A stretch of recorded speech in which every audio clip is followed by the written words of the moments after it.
मेरे YouTube channel NCERT की पाठशाला में आप लोगों का बहुत बहुत स्वागत है। मैं हूँ ग्रीष्मा वर्मा, फिर से आ गई हूँ आप लोगों के साथ में एक नई वीडियो के साथ में। आज हम कक्षा 10 के हिंदी काव्य का तृतीय पाठ पढ़ेंगे, जो श्री हमारे रसखान द्वारा रचित है। पाठ का नाम है सवैये।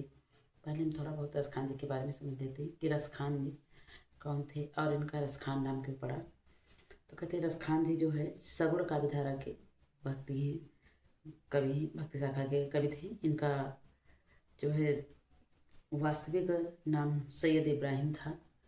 इनको हम रसखान के उपनाम से जानते हैं। इनका रसखान जो है उपनाम इसलिए पड़ा क्योंकि इन्होंने जितने भी ज़्यादातर सवैया छंद और चौपाई छंद में भी व्याख्या की हैं, तो इन्होंने जितने भी चौपाई छंद या सवैया छंद में की हैं उसमें वात्सल रस और ये जो है वो रस और श्रृंगार रस से भरे हुए हैं। इसीलिए इनको हम रसों की खान कहते हैं। कहा जाता है कि श्री कृष्ण की जो है बाल छवि का जितना मार्मिक वर्णन इन्होंने किया है उतना मार्मिक वर्णन किसी को नहीं, कहीं भी नहीं मिलता। इसीलिए इनको सगुण भक्ति शाखा का कवि माना जाता है। इनके जन्म में भी मतभेद हैं और इनके जन्म स्थान में भी मतभेद हैं। ये तो आप लोग अपनी पाठ्यपुस्तक में पढ़ ही चुके होंगे, लेकिन अब जो है ये हमारे कृष्ण भक्ति शाखा के सबसे बड़े भक्त थे। ये पठान थे दिल्ली में। इनके जो है जन्म के बारे में एक दोहा भी है कि देख कदर हित साहिबी दिल्ली नगर वसान और छिनई बादशाह बेस की दशक छोड़ रसखान। इससे जो है ऐसा प्रतीत होता है कि बादशाह के वंशज हैं। पहले ही आप जान चुके हैं कि ये पठान थे दिल्ली के, और इनके बारे में थोड़ा बहुत हमने जान लिया है। इन्होंने जो किताब लिखी हैं तो 4 किताबें लिखी हैं। तो सुजान रसखान, प्रेम अटका, बाल लीला, अष्टयाम, ये इनकी 4 किताबें हैं। और हम नहीं पहले बात इन्होंने जो कक्षा 10 के काव्य हिंदी काव्य में सवैये की जो रचना की है उसको हम पढ़ते हैं, देखते हैं कि उसमें श्री कृष्ण की जो है बाल छवि का वर्णन किया गया है। तो आइए देखते हैं कि क्या है। पहला सवैया क्या है। मानुष हो तो वही रस खाने बसो ब्रजे गोकुल गाँव के वारन। जो पस हो तो कहा बसे मेरु चारों निते नंदी की धीन मझारन। पाने हो तो वही गिरी को जो धरो कर छत्र पुरंदर धारन। जो खागे हो तो बसेरो करो मिली कालिंदी कोले कदम्ब के डारन। जो पास हो तो बसेरो करो मिली कालिंदी कोले कदम्ब के डारन। वैसे तो कहा जाता है कि पुनर्जन्म का जो विश्वास है हमारे सनातन धर्म में रखते हैं। बाकी इस्लाम धर्म में पुनर्जन्म को नहीं मानते हैं, लेकिन फिर भी रसखान जी कहते हैं, ये इस्लामी होकर के फिर भी कहते हैं, कृष्ण भक्ति में इतना लीन हो गए कि ये कहते हैं कि यदि मेरा मनुष्य का जन्म अगले जन्म में मैं मनुष्य का जन्म पाऊँ तो वही रसखान जी कहते हैं, यदि मानुष हो तो वही रसखान जी कहते हैं यदि मैं मनुष्य का जन्म पाऊँ तो वही पाऊँ। बसों ब्रज गोकुल गांव के घर, मैं गोकुल के गांव, ब्रज और गोकुल के गांव के बीच में बसूं।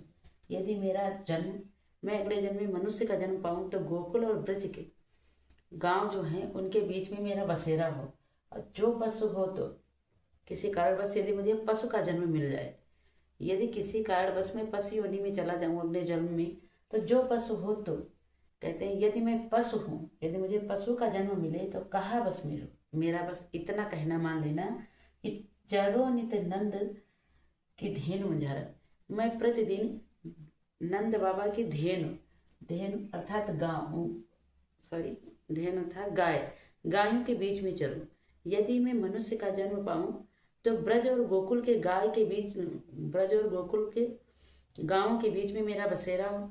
और यदि मैं पशु का जन्म पाऊं तो मेरा जो है मैं प्रतिदिन नंद बाबा की गायों के बीच में चलूं, अर्थात नंद बाबा के ही यहाँ मेरा गाय का जन्म हो गाय रूप में। फिर कहते हैं पाहन हो तो वही गिरी को, यदि मैं पाहन का अर्थ होता है पत्थर। यदि मैं पत्थर बनूं, यदि मैं पत्थर बनूं तो उसी गिर का,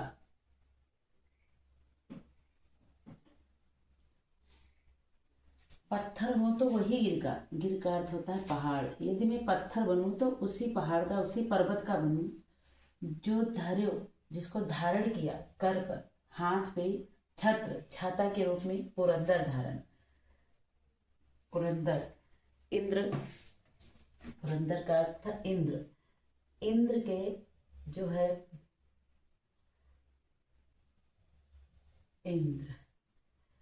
इंद्र के प्रकोप से बचने के लिए जिस पर्वत को हमारे श्री कृष्ण ने अपने हाथों पे या अपनी उंगली पे धारण किया था, मैं उसी पर्वत का पत्थर बनूं। यदि मुझे पत्थर का जन्म मिले तो, ये रसखान जी कहते हैं, यदि मैं अगले जन्म में पत्थर का जन्म पाऊं तो उसी पर्वत पर मैं बनूं पत्थर, जिसको श्री कृष्ण ने इंद्र के प्रकोप से, इंद्र के प्रकोप से जो है ग्रामीणों को बचाने के लिए जिस पर्वत को अपने उंगली पे धारण किया था, हाथ पर धारण किया था, उसी पर्वत का मैं पत्थर बनूं। जो खग हो तो बसेरो करो। और ये कहते हैं यदि मैं पक्षी बनूं, खग पक्षी, यदि मैं पक्षी का जन्म पाऊं, यदि मैं अगले जन्म में पक्षी बनूं तो बसेरो करूं, मैं बसेरा करूं। कहाँ पर? मिली कालिंदी कूल, कालिंदी का अर्थ होता है जमुना, यमुना के कूल, कूल अर्थात किनारे, यमुना के किनारे जो कदम्ब का पेड़ है उसकी डार पर मेरा बसेरा हो। रसखान जी कहते हैं यदि मैं मनुष्य बनूं तो उसी गोकुल और जो है ब्रज के गांव के बीच में मैं बसूं, मेरा बसेरा हो। यदि मैं पशु बनूं तो मैं वो गाय का जन्म पाऊं ताकि मैं नंद बाबा के गायों के बीच में प्रतिदिन चरने जाऊं और श्री कृष्ण मुझे चराने जाए। यदि मैं पत्थर बनूं तो उसी पर्वत का बनूं पत्थर, जिस पर्वत को श्री कृष्ण ने ब्रजवासियों को इंद्र के प्रकोप से बचाने के लिए अपने हाथ पर धारण किया था। यदि मैं पक्षी का जन्म पाऊं, यदि अगले जन्म में मैं पक्षी का जन्म पाऊं तो मेरा बसेरा वहीं पर हो जहां पर मिली कालिंदी, जो यमुना नदी के किनारे कदम्ब के पेड़ हैं, उस पेड़ की डार पर मेरा घोंसला हो, उसी पर मेरा बसेरा हो, क्योंकि यमुना नदी के किनारे प्रतिदिन श्री कृष्ण ले जाते हैं, इसीलिए मैं वहां पर, वही मेरा जन्म हो। ये जो है इसमें हमारे रसखान जी ने अपनी जो है श्री कृष्ण भक्ति में इतना लीन है कि उन्होंने इस जन्म को कम समझकर अगले जन्म में भी श्री कृष्ण के साथ ही रहने के लिए ये ईश्वर से प्रार्थना की है कि मैं अगले जन्म में भी यदि मैं इस यौन में जाऊं तो इस जगह पे जाऊं, जिस यौन में जाने यदि जाऊं तो मैं इस जगह पर मेरा जन्म हूँ। ये हमारा जो है पहला सवैया छंद था। अब हम दूसरा पढ़ते हैं। दूसरे में देखो हमारे रसखान जी क्या कहते हैं।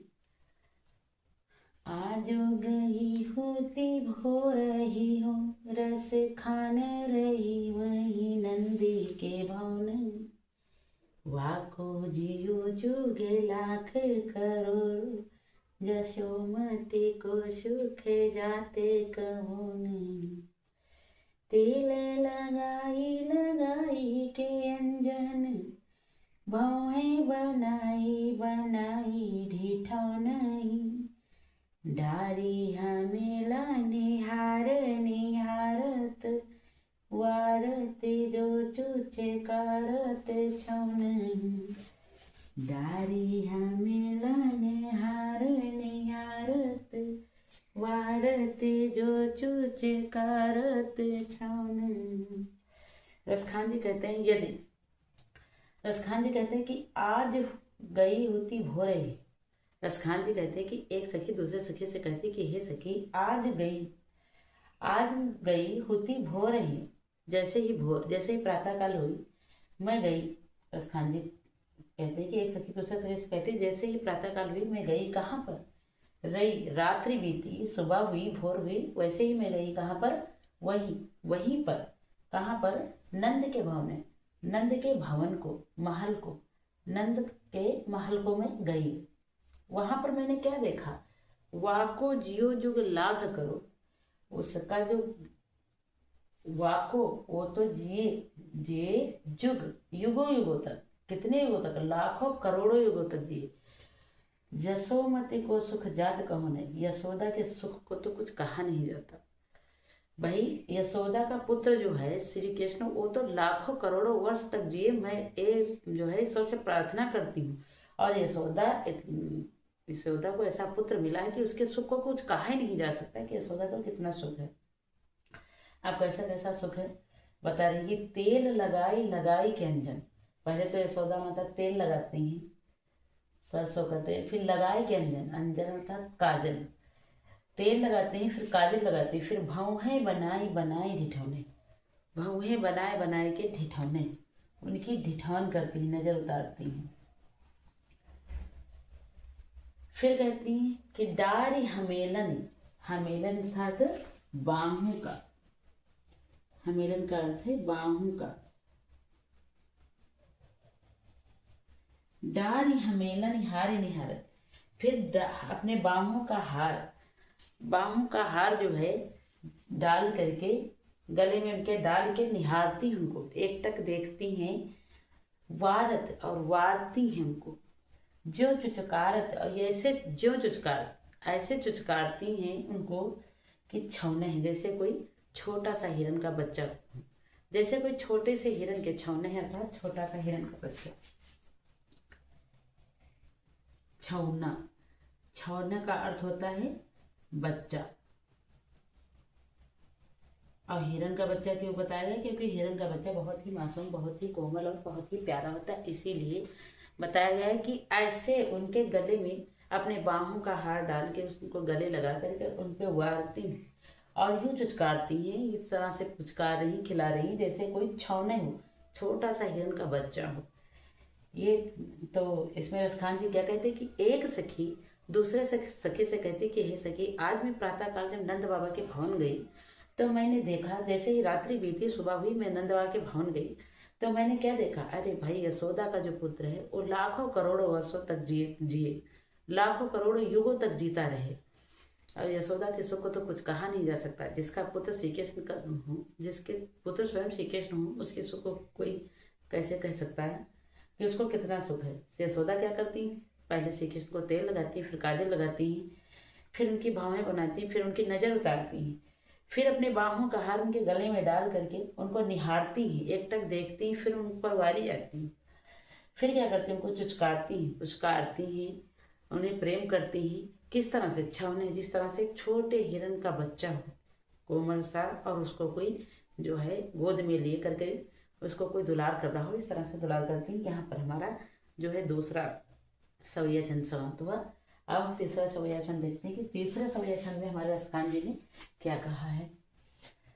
देखो तीसरे सवैया छंद में रसखान जी ने क्या कहा है, आइए पढ़ते हैं।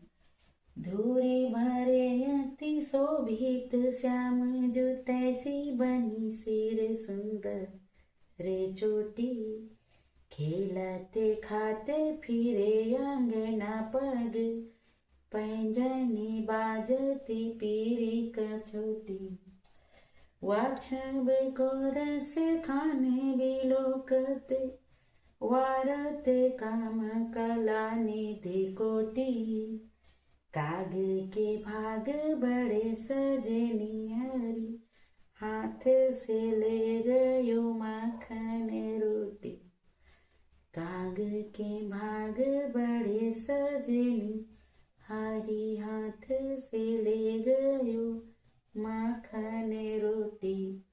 देखिए रसखान जी कहते हैं धूरी भरे अति शोभित श्याम जो, श्याम जी वैसे सांवले रंग के हैं, लेकिन जब धूल से सने होते हैं, धूल से सने होते हैं, धूल से भरे होते हैं, पूरे शरीर में उनके धूल लगी होती है, तो बहुत ही शोभित होते हैं, बहुत ही सुशोभित होते हैं, सुंदर लगते हैं, बहुत ही सुंदर लगते हैं श्याम जी। और जैसे ही श्याम सुंदर लगते हैं उस धूल में सने हुए, तैसी बनी वैसी ही सिर सुंदर चोटी, उनके सिर पर एक सुंदर सी चोटी बनी हुई है। और क्या है, खेलत खात, खेलते हैं और खाते हैं, फिरे अंगना पर, फिरे अंगना, और अंगना में अपने आंगन में टहल रहे हैं। फिरे, फिरना का मतलब चल फिरना या टहलना, टहल रहे हैं। पग, और पैरों में जब पग रखते हैं, पैर रखते हैं तो पैंजनी, पैंजन था तो उनकी पैंजनियां जो पायल वो बाजती और पीली कछोटी, कमर पे जो पीली पीली कछोटी है वो भी बाजती।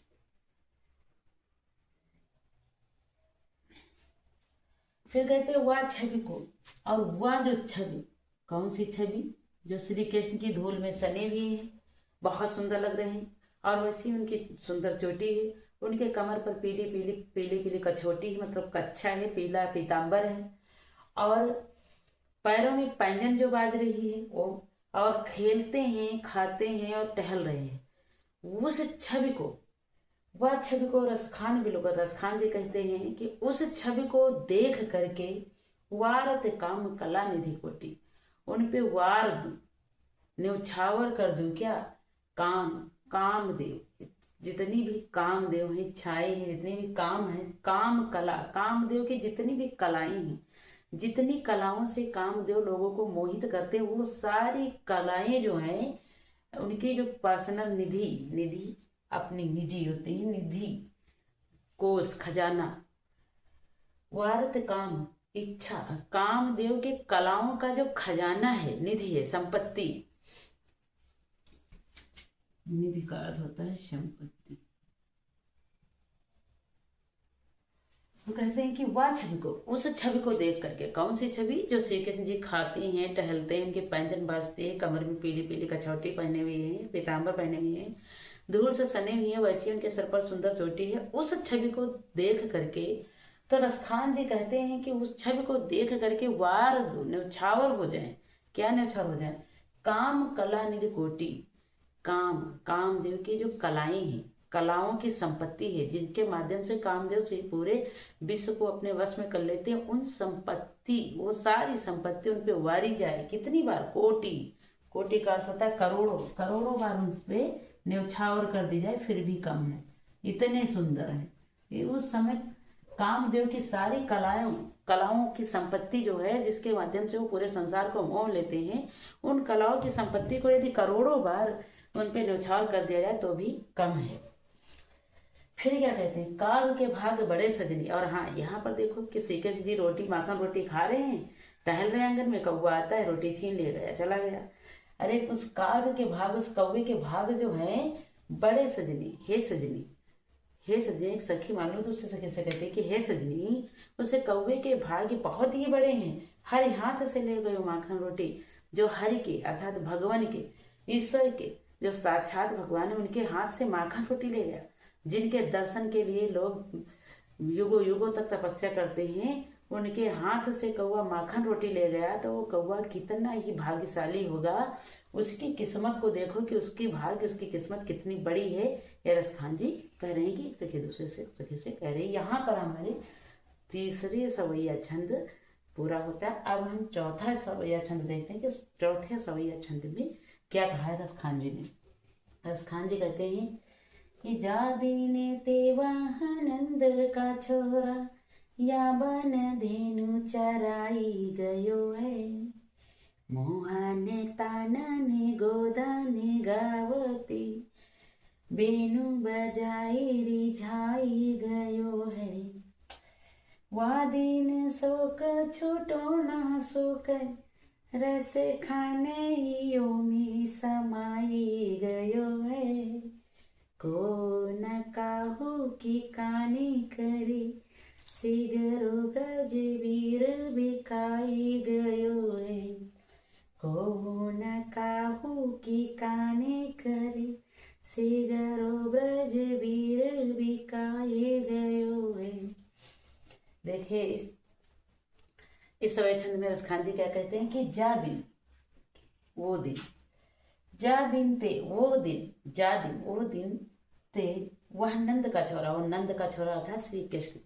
वो दिन क्या थे, ये वहाँ की बात है जब श्री कृष्ण जी ब्रज और गोकुल को छोड़ करके मथुरा चले जाते हैं, तो वहाँ पर जो है ग्वाल बाल गोपियाँ सब परेशान है। वहाँ का जो है दृश्य थोड़ा सा 2-4 पंक्तियों में हमारे रसखान जी ने बताया है कि जा दिन थे वह नंद का छोरा। वो दिन क्या थे जब उस नंद का छोरा जो था, या बन धेनु, इसी वन में धेनु को, गायों को, धेनु अर्थात गाय को चराए गए हो, इसी गाय को चराया गया है। वो कौन से दिन थे जब क्या लोग कहते हैं कि अरे काश वो दिन फिर से आ जाए, वो क्या दिन थे। तो जो है वो कौन से क्या दिन थे जब इसी जो है जंगल के बीच में, वन के बीच में उस नंद का छोरा अर्थात श्री कृष्ण जी गाय चरा गए। वो भी तो एक दिन थे। मोहन ताननी गोधन गाओ, मोहन मोह मन को हरने वाली तान में, स्वर में गोधन गाओ। गोधन अर्थात गाय के गीत, गैयों के गीत को गाया करते थे। अब बेन बजाए, बांसुरी बजा करके रिझाई गए हो, सबको रिझाई गया, प्रसन्न कर देता था। वह दिन सो कछु टोना सो के, रसखान हियो में समाये गए हो। रसखान जी कहते हैं कि एक ब्रजवासी दूसरे ब्रजवासी से, एक गोकुलवासी दूसरे गोकुलवासी से कहता है कि वह दिन सो, वो दिन जिस दिन में श्री कृष्ण जी ये सब कर्तव्य यहाँ पर कर गए हैं, वो दिन कछु टोना सो, कुछ ऐसे लग गए हृदय पर जैसे किसी इंसान को टोना लग जाए तो दोबारा उसको कुछ करने का मन नहीं करता। तो वह दिन सो कछु टोना सो के, वो दिन ऐसे थे कि टोना की तरह जो है, रसखान जी कहते हैं कि उस लोग आपस में बातें करते कि वो दिन कुछ ऐसे थे जिस तरह से इंसान को टोना लग जाए तो वो बीमार पड़ जाता है, उसी तरह वो हृदय में वो दिन समा गए हैं हम लोगों के। और वो दिन ऐसे समा गए तो किसी को किसी की खबर नहीं है कब क्या है, सब मतलब बेचैते हैं। ऐसे लग रहा है कि को न काहू कि कान करे, को न काहू, को मतलब कोई भी, को का कोई भी ना नहीं करता है, काहू किसी की भी, किसी की तरफ, कान मतलब कान करना मतलब सुनना, मतलब कोई किसी की नहीं सुनता, कोई किसी की तरफ कान ही नहीं करता, या कोई किसी की बात पर ध्यान ही नहीं देता, सुनता ही नहीं है। शिखरो ब्रजवीर, जितने भी ब्रज के वीर लोग थे वो सब बिकाए गए, ऐसा लग रहा है बिक गए हैं, अपने बस में नहीं रह गए, बेच दिए गए, उनका मालिक कोई और है। अर्थात श्री कृष्ण के हाथों ऐसा लग रहा है कि बिक गए हैं। और वो जब श्री कृष्ण चले गए हैं तो जब कोई बिकी हुई वस्तु को जब तक कोई उसका मालिक कुछ कहे ना तो उसमें कोई हलचल नहीं होती। इस तरह से हो गए हैं, सब स्थिर हो गए हैं, किसी को कुछ अच्छा नहीं लगता है। ये हमारा चौपाई जो है चौथा सवैया छंद था। तो चौथे सवैया छंद में हमारे रसखान जी कह रहे हैं कि गोकुल के लोग या ब्रज के लोग आपस में बातें कर रहे हैं कि वो कौन से दिन थे जब इसी वन के बीच में वो नंद का छोरा था श्री कृष्ण गाय चराया करते थे। और वो दिन ऐसे, और मोहन तानन मीठे मीठे तानों में गायों को गीत को गाया करते थे और मुरली बजाया करते थे। और वो दिन कितने सुखमय थे जब ये सब श्री कृष्ण हमारे साथ में रहते थे और ये सब करते थे। और आज हमारे कन्हैया हमारे साथ में नहीं, तो वो दिन ऐसे लग रहे हैं कि जैसे हमको टोना मार गए हों, टोना की तरह हमारे हृदय में समा गए हैं कि उन दिन के अलावा हमको कुछ दिखता ही नहीं है। और जितने भी ब्रज में वीर, जितने भी ग्वाल वाले हैं, ऐसा लग रहा है कि कोई किसी की बात को ही नहीं सुनता, सब बिक गए हों, अपने बस में न रहे हों। यहाँ पर हमारा चौथा जो है सवैया छंद समाप्त होता है। अब हम अगली सवैया छंद अगले वीडियो में पढ़ेंगे, 2 सवैया छंद और कविता को हम अगले वीडियो में पढ़ेंगे। और तब तक के लिए कि ये हमारे रसखान जी थे। जय हिंद, जय भारत।